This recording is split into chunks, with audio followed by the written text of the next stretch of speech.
கோபி சாந்தா என்கிற அவர். கோபி சாந்தா தமிழ் நாடக திரைப்பட உலகத்தையே ஒரு கலக்கு கலக்கினவங்க. ஜெயிக்கிறாங்க, மந்திரியாவும் ஆயிடுறாங்க. சொன்னபடி செய்யறாங்களா இல்லையே? அப்ப அது பொய் தானே.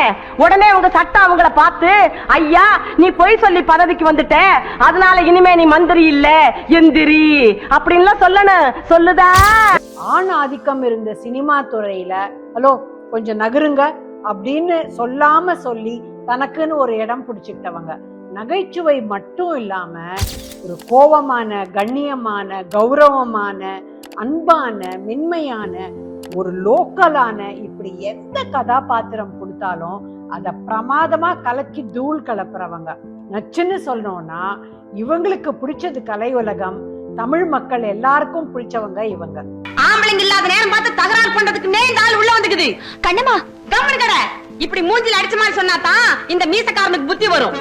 மீசக்காரனா?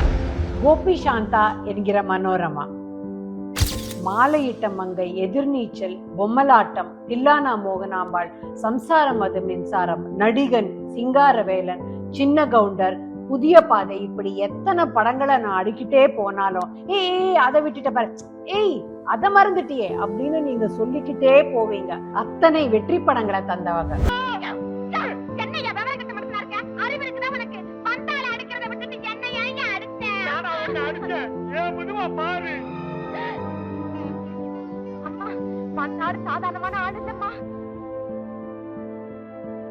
மன்னார்குடியில வீட்டு வேலை செஞ்சிட்டு இருந்த ராமாமிர்தத்துக்கு பிறந்து 12 வயசுல நடிப்புக்கு தள்ளப்பட்டு 1500 படங்கள்ல நடிச்சு 5000 தடவை நாடக மேடை ஏறி 300 பாடல்கள் பாடி 5 முதலமைச்சர்களோட சக நடிகையா நடிச்சு சாரி இப்ப இருக்கிற சிஎம் விஜய் அவர்களை சேர்த்து 6 முதலமைச்சர்களோட சக நடிகையா நடிச்சு பத்மஸ்ரீல இருந்து தேசிய விருது வரைக்கும் பல விருதுகள் வாங்கி நிறைய பேர் வாங்காத கின்னஸ் சாதனையும் பெற்று, அதோட ஒரு பிராமண மாமியில இருந்து கம்முனு கடை கண்ணம்மா வரைக்கும் பலவிதமான பாத்திரங்கள் பண்ணி இப்படி சொல்றதுக்கு வேணா எனக்கு மூச்சு வாங்கலாம். ஆனா ஆட்சி மனோரமாவுக்கு தன் கடைசி மூச்சு வர நடிப்பு தான் சுவாசமா இருந்தது. எனக்கு மருமகன் என்ன சொல்றேன்?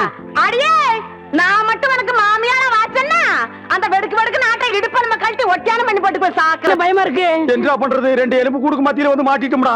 என்றா முணுமுணுக்குறா? ஓ முதுகெலும்பு நூல்ல கோர்த்து மாலையா போட்டுக்குமா? அப்படியா சொல்ற? அடியே கண்ணா பின்னான்னு அலையிற கண்ணாமணி 2ஐயும் தோண்டி கையில கொடுத்து போடுவேன். நம்ம எல்லாரும் மனசுலயும் குடியிருக்கிற மனோரமா ஆட்சிக்கு எல்லாரும் சேர்ந்து ஒரு ஓ போடலாமா? உங்களுக்கு பிடிச்ச மனோரமா நடிச்ச படம் எதுன்னு கமெண்ட்ஸ்ல போடுறீங்களா? சீனியர்ஸ் பிரமாதமா சந்தோஷமா வாழணும்ன்றதுக்காகவே இருக்கிற இந்த பூர்ண சக்தி சேனலை பத்தி நீங்க தான் எல்லார்கிட்டயும் சொல்லணும்.